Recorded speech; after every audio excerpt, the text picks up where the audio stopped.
Assalamualaikum warahmatullahi wabarakatuh. Selamat datang di channel Malam Horor.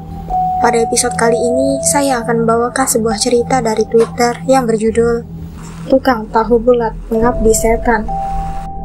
Sebelum lanjut, untuk mensupport kita dengan konten horor menarik lainnya, jangan lupa tekan tombol like dan juga subscribe, serta aktifkan lonceng notifikasi agar tidak ketinggalan cerita lainnya. Langsung saja kita dengarkan cerita horor berikut ini. Padarto adalah seorang penjual tahu bulat keliling. Memiliki dua anak laki-laki yang bernama Denis usia 20 dan Firhat usia 17. Denis terpaksa harus putus sekolah karena terhalang biaya dan membantu ayahnya untuk berjualan keliling, sedangkan adiknya masih sekolah. Karena serangan jantung, Denis dan Firhan harus kehilangan ayah mereka untuk selamanya. Padahal hari sebelumnya Padarto masih terlihat sehat walafiat. Padarto sendiri telah bercerai dengan istrinya sekitar 10 tahun yang lalu karena alasan ekonomi. Di hadapan jenazah bapaknya, Denis dan Firhat hanya bisa menangis, sebab sejak kecil bapaknya tak pernah mengajari mereka untuk mengaji. Malam itu hanya segelintir orang yang melayat Padarto, si tukang tahu bulat keliling. Jasadnya dibaringkan di ruang tengah, dengan kain batik yang menutupinya. Kepalanya diikat dengan kain kafan, agar mulutnya tidak menganga. Beberapa lama kemudian para tetangga yang melayat pun pamit pulang pada Denis dan Firhat. Rumah pun kembali sepi, menyisakan hanya mereka berdua bersama jenazah bapaknya. Padarto rencananya akan dimakamkan esok hari, mengingat hari sudah terlalu larut malam. Dari uang sumbangan, Denis berencana menggunakan untuk biaya pemakaman besok. Malam semakin larut, Denis pun menutup pintu, karena sudah tak ada lagi pelayat yang akan datang. Sedangkan keluarga Padarto yang ada di Lampung belum juga datang, mengingat kematian Padarto terjadi sore hari. "Dah dek, jangan nangis terus. Mending kita doakan bapak ya biar masuk surga," ucap Denis menenangkan adiknya. "Bapak kan gak pernah sholat, emang bakal masuk surga ya kak?" jawab Firhat. "Kakak pernah dengar Tuhan itu maha pengampun kok," ucap Denis. "Emangnya kakak tahu bapak pernah memohon ampun sama Tuhan?" Firhat sambil menangis saat mengatakan. Hujan pun turun malam itu. Mereka pun tertidur di samping jenazah sang ayah. Di tengah malam Firhat terbangun dan melihat kaki ayahnya sudah menekuk. Diluruskan kembali kaki ayahnya, dan setelahnya Firhat kembali tidur. Tapi Firasa tak bisa memejamkan matanya, karena merasa seperti ada yang mengawasi mereka. Sejam berlalu Firhat kembali terbangun dengan kebingungan, karena melihat jenazah ayahnya sudah berdiri di depan pintu, dengan keadaan telanjang bulat. Dengan panik Firhat membangunkan kakaknya.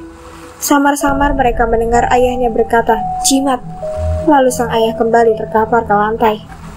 Denis pun memberanikan diri untuk mengecek jenazah ayahnya, dan ternyata memang sudah meninggal. Mereka berdua menggotong jenazahnya kembali ke tempat persemayaman. Hujan semakin deras di luar rumah. Denis teringat sesuatu, bahwa ayahnya memang suka membawa jimat saat berjualan tahu bulat keliling. Jimat itu disimpan dalam lemari kayu jati di kamar ayahnya. Langsung saja jimat itu Denis ambil dan nunjukin ke Firhat. "Firhat, udah, jangan takut. Mungkin tadi bapak mati suri, lalu mati lagi," ucap Denis menenangkan adiknya. Denis berencana membakar jimat ayahnya, karena ditakutkan arwah ayahnya tidak akan tenang. Denis menenteng-nenteng jimat yang berupa tali kain kafan. Di dalamnya berisi 2 koin pecahan 100 zaman dulu. Dibakarnya jimat itu di dapur. Sementara uang koinnya Denis lempar ke halaman belakang rumahnya, karena Denis berpikir dagangan bapaknya laris manis, memang karena rasa bukan dari jimatnya. Paginya jenazah Padarto dimakamkan. Keluarga dari Lampung pun datang ikut ke pemakaman. Denis dan Firhat diajak untuk pindah ke Lampung saja oleh keluarga bapaknya, namun mereka menolak dengan alasan ingin tinggal di rumah warisan ayahnya saja. Semenjak kematian ayahnya, Denis dan Firhat hanya tinggal berdua. Hari-hari berlalu. Rumah mereka menjadi sangat sepi semenjak kepergian ayahnya. Meski dilanda kesedihan, Denis dan Firhat tetap harus memutar otak untuk mencari uang demi memenuhi kebutuhan hidupnya. Denis memutuskan untuk melanjutkan usaha bapaknya, berjualan tahu bulat keliling. Firhat membantu kakaknya selepas pulang sekolah sampai jam 10 malam. Dengan mobil losbak mereka berjualan. Bak mobil dipasangi terpal supaya mereka terhindar dari panas dan hujan. Sedangkan di bagian kepala mobilnya ada speaker kecil yang mengeluarkan rekaman suara ayahnya. Tahu bulat digoreng dadakan. Suara itu akan terus diulang-ulang agar orang tahu ada penjual tahu bulat yang sedang lewat. Dennis yang menyetir dan Firhatlah yang menggoreng tahu di bak belakang seorang diri. Mereka biasa mulai keliling jualan selepas asar dengan terus memainkan suara rekaman ayahnya di speaker. Mempromosikan tahu bulatnya dari satu kampung ke kampung lainnya. Mereka berjualan. Karena belum habis, mereka memutuskan untuk berjualan ke kampung yang belum pernah mereka lewati. Sekitar jam 9 malam dagangan tinggal sedikit. Lalu tiba-tiba Dennis menengok ke belakang. "Dek, lanjut ya, habiskan aja stok dagangan hari ini," seru Dennis. "Terserah kak, aku ngikut kamu," jawab Firhat. Mobil pun lanjut berjalan dengan Firhat yang mulai menggoreng lagi tahu bulatnya. Speaker kembali dinyalakan. Terdengar lagi suara almarhum ayahnya. Jalan yang mereka lewati kali ini lebih sepi dengan pepohonan di kanan kiri. "Bang, beli bang!" Tiba-tiba saja suara anak kecil yang menghentikan laju mobil mereka. Si Firhat melihat ada anak kecil yang berlari kecil ke arah mereka. Dengan heran mereka berdua melihat anak kecil itu lagi. Karena sedari tadi tidak terlihat perkampungan, apalagi anak kecil di tengah hutan. Berpakaian serba putih dan menenteng boneka anak kecil itu menghampiri mereka.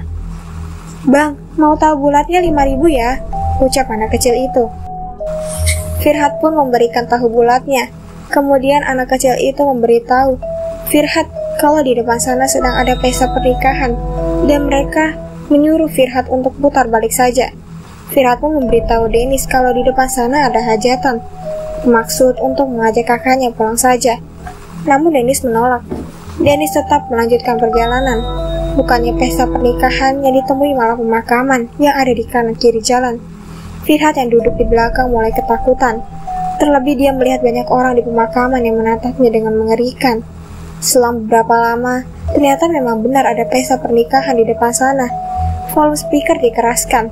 Terlihat cahaya di depan dan sayup-sayup terdengar musik dangdut khas hajatan. Banyak orang berpesta sambil menikmati musik dangdut.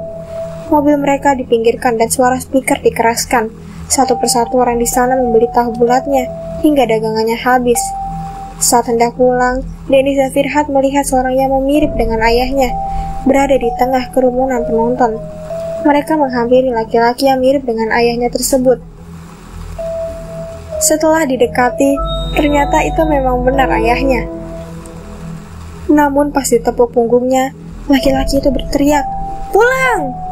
Dennis dan Firhat pun langsung bergegas pergi dengan ketakutan. Saat mereka menengok ke belakang, semua keramaian itu telah lenyap, berganti dengan sepinya hutan belantara. Melewati jalanan yang rusak dan sepi, tidak juga mereka dapati kendaraan yang berpapasan. Di tengah ketakutan, tiba-tiba speaker menyala sendiri. Namun bukan suara ayahnya. Speaker itu malah memainkan suara seperti seorang yang sedang disiksa kesakitan. Karena ketakutan, Dennis mematikan speakernya. Namun tetap tak bisa. Bahkan speakernya malah terdengar teriakan minta tolong. Mereka berdua pun makin takut dan juga panik. Karena takut dan jengkel, Dennis pun membuang speaker itu. Namun anehnya masih terdengar teriakan minta tolong. Dennis mengajak Firhat masuk ke dalam hutan, bertujuan untuk menemukan rumah penduduk sekitar. Namun Firhat menolaknya karena ketakutan. Mobil mereka ditinggalkan dan mulai berjalan mencari bantuan. Tak berselang lama mereka menemukan papan nama sebuah desa. Dan ada sebuah jalan setapak. Dennis berjalan di depan dengan Firhat di belakang. Namun tak mereka dapati satu rumah pun yang menyalakan lampu. Desa ini lebih tepat seperti desa mati. Tak ada juga tanda-tanda kehidupan. Firhat bersikeras mengajak kakaknya untuk pulang. Tapi Dennis nekat mencari pertolongan di desa mati tersebut. Selang 30 menit mereka berjalan, mereka menemukan sebuah rumah yang menyalakan obor. Diketuklah pintu rumah itu dan keluarlah seorang bapak-bapak berusia 40-an. Dennis menjelaskan keadaan mereka kepada bapak itu dan bermaksud untuk meminta izin menginap semalam di rumahnya. Bapak itu hanya menanyakan asal Dennis dan Firhat, bagaimana mereka bisa sampai di desa itu. Bapak itu mengenalkan diri sebagai Mang Jamal. Ia menjelaskan hanya dia satu-satunya penduduk yang tersisa di desa itu. Mang Jamal mempersilahkan mereka masuk, sembari disiapkan minuman untuk Dennis dan juga Firhat. Namun Bang Jamal tak bercerita dengan siapa dia tinggal, kemana anggota keluarga lainnya. Menurut Dennis, Mang Jamal ini tak banyak bicara, jadi mereka berdua lah yang lebih banyak berbicara. Malam semakin larut, Mang Jamal mempersilahkan Dennis dan Firhat untuk tidur di kamar tamu. Terlihat rapi dengan kasur yang begitu empuk. Karena kelelahan, mereka berdua tertidur dengan sangat lelap. Keesokan paginya Firhat bangun duluan. Namun ia begitu kaget melihat keadaan sekeliling yang sudah jauh berbeda dari apa yang mereka lihat semalam. Hanya rumah kosong, penuh dedaunan kering yang berserakan dan atap yang bolong. Dennis pun dibangunkan Firhat karena ketakutan, lalu pergi ke belakang untuk mencari Mang Jamal. Namun rumah itu rupanya kosong tak berpenghuni. Hanya ada satu batu nisan di belakang rumah atas nama Jamal bin Komar. Ya, itulah cerita dari tukang tahu bulat pengabdi setan hari ini. Semoga teman-teman semua bisa mengambil pelajaran dari kisah ini. Untuk teman-teman yang baru bergabung, jangan lupa support channel ini dengan like, komen, dan juga subscribe. Nantikan kisah-kisah horor berikutnya. Sampai jumpa. Wassalamualaikum warahmatullahi wabarakatuh.